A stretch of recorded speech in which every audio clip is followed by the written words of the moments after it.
L'État est en déficit de 12 milliards d'euros.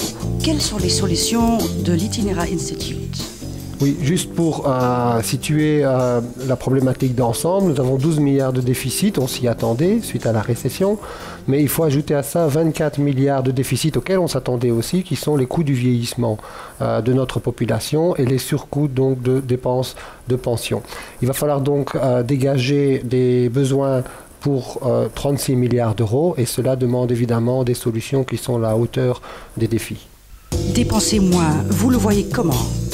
Alors la première solution, c'est d'abord de dépenser moins. Concrètement, comment peut-on dépenser moins? On peut utiliser le renouvellement démographique dans la fonction publique. On s'attend à ce que dans les 10 années à venir, nous ayons 400 000 personnes qui partent dans la fonction publique qui partent à la retraite. Même si on envisage la possibilité de les remplacer tous, on dégage néanmoins des économies par le simple fait que des fins de carrière coûtent en moyenne 50 à 60% plus cher que des débuts de carrière. Donc remplacer un senior par un junior fait une économie qui globalement sur les 400 000 départs est de l'ordre de 10 milliards d'euros. Et dépenser mieux, ça veut dire quoi?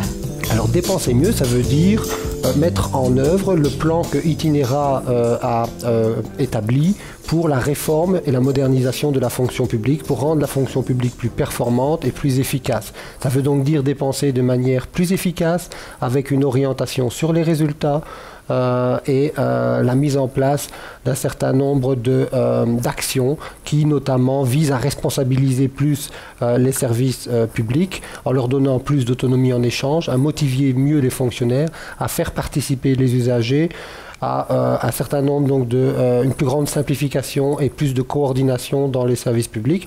Donc cela, globalement, on peut le chiffrer à 4 à 5 milliards d'euros qui peuvent être dégagés par cette revalorisation en quelque sorte de la fonction publique. Et dépenser plus sans taxer plus, comment est-ce possible? Ah, ça, c'est tout à fait possible et d'autres pays l'ont fait avant nous. Et je profite de l'occasion pour vous donner deux pistes concrètes qui nous permettraient de dépenser plus sans taxer plus. La première, c'est l'autofinancement ou le tiers payant. Qu'est-ce que j'entends par là? C'est aujourd'hui, nous avons un parc immobilier très peu propice aux économies d'énergie. Nous sommes le pays en fait d'Europe qui dépense le plus en matière d'énergie par habitant.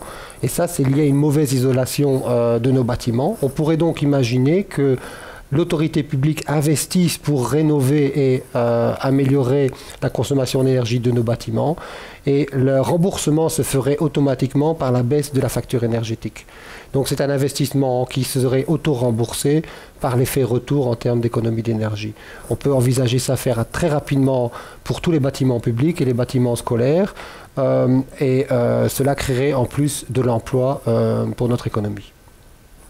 Une deuxième piste qui est la piste de l'utilisateur payeur.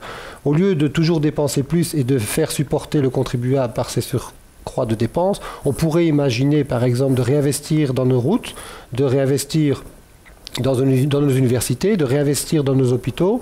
Cela créerait de l'emploi, cet investissement, mais il serait financé pas seulement par le contribuable, mais aussi par ceux qui utilisent en priorité ces services-là, à savoir l'automobiliste, notamment les touristes qui viennent, qui passent par nos routes, devraient en quelque sorte payer une redevance donc d'utilisateur.